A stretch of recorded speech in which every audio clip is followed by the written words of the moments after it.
میرا غصہ آہستہ آہستہ کم ہوتا گیا۔ عامل نے مجھ پر پڑھ کر کچھ پھونکا، میں تکلیف سے جلنے لگی اور ایک دم چیخ اٹھی۔ اس کے بعد عامل نے وہاں پر ایک حصار بنا دیا اور وہاں سے چلا گیا۔ چچا کو عامل نے بتایا کہ اس حصار میں کوئی نہ جا سکے، اگر کوئی اس حصار میں گیا تو وہ اسے مار دے گا، اسی طرح وہ بھی اس حصار سے باہر نہیں آ سکے گی۔ چچا نے کہا کہ ہم ایسا ہی کریں گے اور عامل سے اس کا مستقل حل پوچھا۔ میں اس پر پڑھائی کر رہا ہوں، ابھی 2 دن رک جاؤ پھر بتاتا ہوں، عامل نے کہا تو چچا نے سر ہلا دیا۔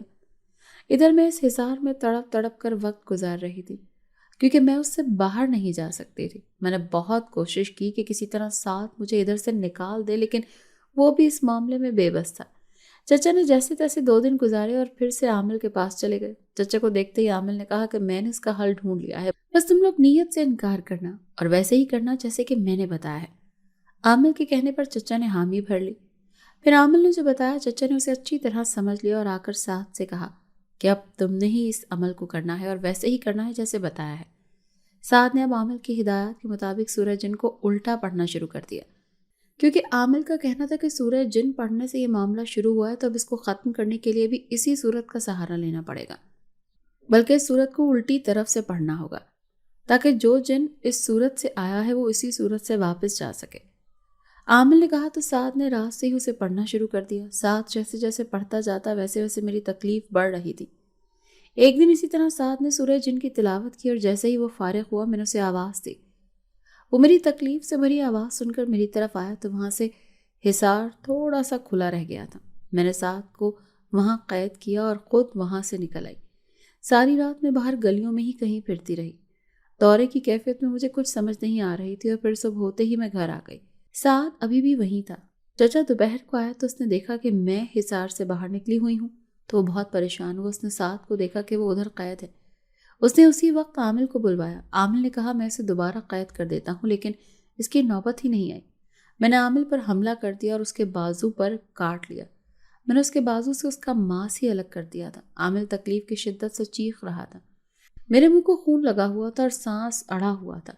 میں نے اسے پیچھے کیا اور پھر باہر کی طرف بھاگ گئی۔ چچا پہلے تو حیرانی سے دیکھتا رہا، لیکن پھر وہ جلدی سے آگے بڑھا اور عامل کو پکڑ کر گھر سے چلا گیا۔ میں جب گھر واپس پہنچی تو وہاں پر کوئی نہیں تھا کیونکہ عامل نے سعد کو بھی آزاد کروا لیا تھا۔ اب وہاں سے خاموشی تھی اور میں اپنے گھر میں اکیلی تھی۔ رات کسی وقت شاہد آ گیا۔ وہ مجھ سے ملنے آیا تھا تو میں نے اسے کہا کہ اب بس کرو، مجھے چھوڑ دو، میں اور برداشت نہیں کر سکتی، مجھے بہت تکلیف ہوتی ہے۔ میں نے اس کی بہت منتیں کی لیکن وہ مجھے چھوڑ کر جانے کے لیے رضامند نہ ہوا۔ اس کا یہی کہنا تھا کہ میرے ساتھ چلو ورنہ پھر یہیں پہ رہو اور جیسے میں کہتا ہوں ویسے ہی کرو۔ میں عجیب دوراہے پر پھنس چکی تھی۔ میں اپنے پیاروں کی زندگی بھی مجھے عزیز تھی، اسی لیے میں نے شاہد کے ساتھ جانے کی حامی بھر لی۔ شاہد کو جیسے دونوں جہاں کی دولت مل گئی تھی۔ اس نے مجھ سے کہا کہ میرا ہاتھ پکڑو۔ میں خوفزدہ ہو گئی لیکن پھر خود ہی اس نے میرا ہاتھ پکڑ لیا اور مجھے کہا کہ آنکھیں بند کر لو۔ میں نے آنکھیں بند کر لی۔ مجھے نہیں معلوم کتنا وقت گزرا، میں کیسے وہاں سے جنات کی دنیا میں پہنچ گئی۔ لیکن جب شاہد نے کہا کہ آنکھیں کھولو تو میں نے آنکھیں کھول دی۔ اپنے ارد گرد دیکھا، وہاں پر ہلکا ہلکا اجالا تھا اور اندھیرا زیادہ تھا۔ ارد گرد کہیں دیوار پر کھوپڑیاں لٹکی ہوئی تھی جو سائز میں چھوٹی بڑی تھی تو کہیں پہ ڈھانچے پڑے ہوئے تھے۔ ایک طرف آگ کے اوپر کچھ پڑا ہوا تھا اور اس میں شاہد کچھ پک رہا تھا کیونکہ اس میں سے بدبو سی اٹھ رہی تھی۔ میں نے بھی اختیار ناک پر ہاتھ رکھ لیا۔ میں نے شاہد کی طرف دیکھا تو ایک دم پیچھے کو ہٹ گئی۔ شاہد اپنے اصلی روپ میں میرے سامنے موجود تھا اور اس کی آنکھوں کی جگہ کوئی ڈیلے نہیں تھے بلکہ وہاں پر آگ جیسی روشنی تھی۔ بڑے بڑے موٹے موٹے ہونٹ تھے جس میں صرف سائیڈ والے 2 دانت لمبائی میں باہر کو لٹک رہے تھے۔ شاہد کے دونوں کان سر پر لگے ہوئے تھے اور سر پر بالوں کی جگہ اس نے موتیوں کا کچھ پہنا ہوا تھا۔ لمبے لمبے ہاتھ تھے جس میں پینسل جیسی باریک باریک انگلیاں تھیں اور شاید تعداد میں بھی 10 تھیں۔ میں نے اسے دیکھ کر خوف سے کانپ گئی۔ میں نے پھر اسے کہا کہ مجھے چھوڑ دو، مجھے جانے دو، لیکن وہ غصے میں آ گیا۔ اس کی آنکھوں سے آگ کی لپٹیں نکلنے لگیں جس میں سے ایک لپٹ نے مجھے اپنی لپیٹ میں لے لیا۔ میں چلنے لگی تھی، مجھے درد ہو رہا تھا، میں چلانے لگی تھی لیکن شاہد نے میری ایک نہیں سنی۔ کتنی ہی دیر بعد میری آہوں اور چیخوں سے تنگ آ کر اس نے مجھے چھوڑ دیا۔ میں بے دم ہو کر گر پڑی۔ مجھے خبر نہیں تھی کہ پیچھے سے سعد اور چچا نے میری گمشدگی پر کیا کیا، لیکن اب میں یہاں آنے کے فیصلے پر پچھتا رہی تھی۔ میری گمشدگی پر کیا کیا؟ مجھے پچھتاوا ہو رہا تھا کہ میں نے غلط کر دیا۔ میں ادھر ایسے ہی پڑی ہوئی تھی، مجھے یہاں پر وقت کا اندازہ نہیں ہو رہا تھا۔ شاہد پھر آیا تھا اور مجھے کہہ رہا تھا کہ اب تمہیں اس دنیا سے کوئی نہیں نکال سکتا، تمہیں ہمیشہ یہیں پر رہنا ہے۔ شاہد تو چلا گیا، لیکن اس کے کچھ دیر بعد ایک بدصورت شکل والی چڑیل آئی تھی۔ وہ کوئی کپڑے لے کر آئی تھی شاید، ساتھ ہڈیوں کے مالا پہنی ہوئی تھی۔ لباس کالے رنگ کا تھا جس کے اوپر شیطانی شکلیں بنی ہوئی تھی۔ آج تم یہ لباس پہن لو، آج جنات کے قبیلے میں ایک شادی ہے تو تمہیں بھی شادی میں شریک ہونا ہے۔ اس کی آواز سیٹی کی طرح کی تھی اور وہ بہت باروب انداز میں بول رہی تھی۔ میں نے اسے کہا میں نہیں جاؤں گی، لیکن اس نے میری طرف ایسے غور سے دیکھا تو مجھے ایسے جھٹکے لگنے لگے جیسے کہ کرنٹ لگتے ہیں۔ تکلیف سے چلانے لگی تو اس نے یہ جھٹکے روک دی اور کہنے لگی کہ اب آئندہ کسی بات سے اختلاف نہیں کرنا، اب تمہیں یہیں رہنا ہے تو یہاں کے قانون سمجھ لو اور انہی کے مطابق رہو۔ اس چڑیل نے بہت بیہودہ انداز میں کہا اور میں کچھ نہ کہہ سکی۔ مجھے اب وہی کرنا تھا جو وہ لوگ چاہتے تھے یا جیسے ان کے قانون تھے۔ میں نے وہ چوغا نما لباس پہن لیا اور وہ ہڈیوں کی لمبی لمبی مالائیں بھی پہن لی تھیں۔ شام کو شاہد آیا تو اس نے مجھے ایک سرخ رنگ کا سکارف دے دیا جو کہ بالوں کو باندھنے کے کام آتا تھا، اور کہا کہ اس سے آدھے بال باندھ کر آدھے سر کو لپیٹ لو۔ میں نے ویسا ہی کیا تو وہ مجھے اپنے ساتھ باہر لے آیا۔ باہر کی دنیا ہی کچھ اور تھی۔ یہاں پر ایک طرف جنات اور دوسری طرف جننیاں اور چڑیلیں کھڑی تھیں۔ ان سب کے ہاتھوں میں مختلف چیزیں پکڑی ہوئی تھیں۔ شاید مجھے ان دونوں قطاروں کے درمیان سے گزارتے ہوئے آگے لے جا رہا تھا۔ آخر میں وہ مجھے ایک درخت کے نیچے لے گیا جس کے پتے سرخ رنگ کے تھے۔ اس پر جگہ جگہ سرخ کپڑا لٹکا ہوا تھا، جیسے کسی درگاہ پر کوئی منت کا درخت ہوتا ہے۔ میں حیرانی سے یہ سب کچھ دیکھ رہی تھی، لیکن سمجھنے سے قاصر تھی کہ آخر یہ ہو کیا رہا ہے، یہ سب کیا ہے۔ میں نے شاہد سے پوچھا، آج ہماری منگنی ہے، آج یہ سب ہماری منگنی کے لیے ہی تو اکٹھے ہوئے ہیں، اور جنات کے قبیلے کے اصولوں کے مطابق آج سے ٹھیک 1.25 مہینے بعد ہماری شادی ہے۔ شاہد نے کہا تو میں اسے ہکا بکا دیکھتی رہ گئی۔ میں یہ منگنی کیسے کر سکتی ہوں؟ میں انسان ہوں اور تم جن ہو، میں یہاں رہ بھی نہیں سکتی، مجھے واپس بھیجو، مجھے نہیں پتا، میں نے روتے ہوئے کہا۔ لیکن شاہد پر کوئی اثر ہی نہیں ہوا اور اسے مجھے سرخ رنگ کا دھاگا باندھ دیا۔ اس کا مطلب تھا کہ اب ہماری منگنی ہو گئی ہے۔ میں روتے ہوئے ان سب کو جشن مناتے ہوئے دیکھ رہی تھی۔ وہ ہولناک شکلوں والی خوفناک آوازوں میں گا رہے تھے۔ وہ ایسے گیت تھے جو کہ جنات کی خوشیوں میں گائے جاتے تھے۔ میں وہاں سے ادھر ہی واپس آ گئی جدھر شاہد مجھے پہلے دن لے کر آیا تھا۔ میرے دن رات اسی بے کیف کیفیت میں گزر رہے تھے۔ یہاں پر دن رات کا پتہ نہیں چلتا تھا۔ شاہد 2 دن سے یہاں آیا نہیں تھا۔ ہماری شادی کو چند دن ہی رہ گئے تھے اور وہ شاہد اسی میں مصروف تھا۔ میں سعد اور چچا کے بارے میں سوچتے سوچتے ہی سو گئی، اور جب میری آنکھ کھلی تو میں اپنے گھر میں تھی۔ میں نے 2-3 بار پلکوں کو جھپک کر دیکھا تو وہی منظر سامنے تھا۔ میں حیرانی سے اٹھی تو مجھے سعد اور چچا نظر آئے۔ وہ بھی مجھے دیکھ کر حیران بھی تھے اور خوش بھی تھے۔ میں جلدی سے اٹھ کر بیٹھ گئی۔ سعد، چچا جی، میں نے حیرانی سے پوچھا تو دونوں نے خوشی سے سر ہلا دیا۔ میں یہاں کیسے واپس آئی؟ میں نے حیرانی اور خوشی کے ملے جلے جذبات سے کہا۔ بس آپی، بہت لمبی کہانی ہے، سعد نے کہا تو میں جلدی سے اٹھ کر بیٹھ گئی۔ مجھے بتاؤ کیا ہوا تھا، میں کیسے واپس آئی؟ سعد ایک لمبا سانس بھر کر میرے ساتھ ہی بیٹھ گیا۔ اس رات جب تم غائب ہوئی تھی اور میں اس دیوار کے ساتھ قید تھا تو صبح چچا آئے تو میں نے انہیں سب کچھ بتا دیا۔ چچا جی یہ سب سن کر بہت پریشان ہوئے اور اسی وقت جا کر عامل بابا کو لے کر آ گئے۔ عامل بابا نے آتے ہی عمل کر کے مجھے اس دیوار سے آزاد کروایا۔ پھر ہمیں تمہاری فکر ہو رہی تھی تو بابا جی سے کہا کہ تمہارے بارے میں پتہ کریں۔ ساتھ تفصیل سے بتا رہا تھا۔ پھر کیا ہوا؟ میں نے پوچھا۔ پھر بابا جی نے عمل کیا لیکن تمہاری کوئی خبر نہیں مل رہی تھی۔ ہم بہت پریشان تھے۔ بابا جی مسلسل 3 دن تک عمل کرتے رہے تو پھر تمہارا پتہ چلا۔ وہ جن تمہیں اپنے جن وادی میں لے گیا تھا جہاں پر تمہیں قید کر لیا تھا۔ ہم نے بابا جی سے پوچھا کہ اب کیا کریں، لیکن انہوں نے کہا کہ یہ کام میرے بس میں نہیں ہے اور اب میری حدود سے نکل گئے ہیں تو اب کچھ نہیں ہو سکتا۔ بابا جی کی بات سن کر ہم مایوس ہو گئے تھے، لیکن پھر بھی ایک امید کے تحت پوچھا کہ کوئی تو حل ہوگا۔ ہماری بات سن کر بابا جی سوچ میں پڑ گئے تھے اور پھر کہنے لگے، ایک بندہ ہے، وہ اب یہ کام چھوڑ چکا ہے، اس کا علم مجھ سے کہیں زیادہ ہے، اگر تم لوگ اس سے کسی طرح راضی کر لو تو وہ تمہارا کام کر دے گا۔ بابا جی نے ایک لنگڑی امید دلائی تھی۔ ہم نے بابا جی سے اس کا پتہ لایا اور میں اور چچا جی وہاں چلے گئے۔ وہ آدمی ایک سادہ سے گھر میں اکیلا رہتا تھا۔ میرے چچا جی نے اسے ساری بات بتائی اور اس کی منت کی کہ یہ کام کر دے۔ وہ پہلے تو رضامند نہیں ہوا تھا، لیکن اس کا کہنا تھا کہ میں یہ کام چھوڑ چکا ہوں کیونکہ ان ہوائی چیزوں نے میرے بھائی کو نقصان پہنچایا تھا، لیکن ہماری مجبوری اور مصیبت کو دیکھ کر وہ رضامند ہو گیا اور اس کام کو کرنے کی حامی بھر لی۔ اس نے کہا وہ یہ عمل اسی گھر میں کرے گا جہاں سے تم غائب ہوئی تھی۔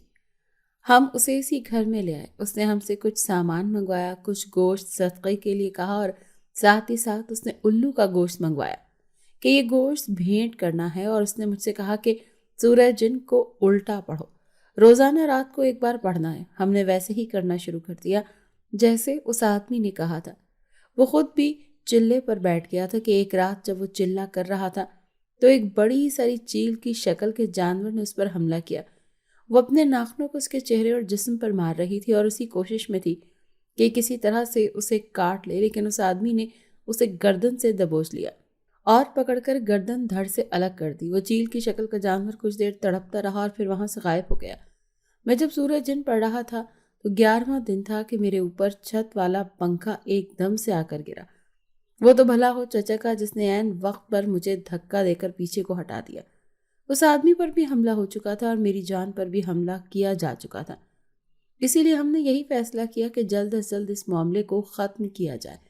اس آدمی نے مجھے اور چچا کو تعویذ دیا کہ یہ ہاتھ میں پکڑ لو تاکہ اگر عمل کے دوران کوئی حملہ ہو تو ہمیں کوئی نقصان نہ پہنچ سکے، لیکن اس دن تمہاری منگنی تھی تو ہمیں وہ عمل بیچ میں ہی چھوڑنا پڑا۔ پھر 2 دن کے بعد دوبارہ وہی عمل دہرایا تو آج تم ہمارے سامنے ہو۔ سعد نے تفصیل سے جواب دیا۔ لیکن پھر شاہد کا کیا ہوا؟ میں نے پوچھا۔ شاہد نے عمل کے دوران ہمیں بہت تنگ کرنے کی کوشش کی تھی، پھر مجبوراً بابا جی نے اسے سزا کے طور پر بوتل میں بند کر دیا اور وہ بوتل میں دریا میں بہا دی تھی۔ اب وہ ہم سے کہیں دور چلا گیا ہے۔ سعد کے بتانے پر میں نے سکھ کا سانس لیا۔ لیکن اب تم چچا چچی سے معافی مانگ لینا اور آئندہ ایسی کوئی بھی بے وقوفی مت کرنا جس کا خمیازہ بھگتنا پڑے۔ سعد نے سمجھداری سے کہا تو میں شرمندہ ہو گئی۔ ہاں تم صحیح کہہ رہے ہو، میں بس اپنی سہیلیوں کی باتوں میں آ گئی تھی اور یہ بیوقوفی کر بیٹھی، لیکن آئندہ اب کبھی ایسا نہیں ہوگا۔ میں نے ایک عزم سے کہا اور اٹھ کھڑی ہوئی، کیونکہ اب مجھے چچا چچی سے معافی بھی مانگنا تھی اور انہی کے ساتھ رہنا تھا۔ اگر آپ کو آج کی ہماری کہانی پسند آئی ہے تو اسے لائک کیجیے اور اپنے پیاروں کے ساتھ شیئر کیجیے۔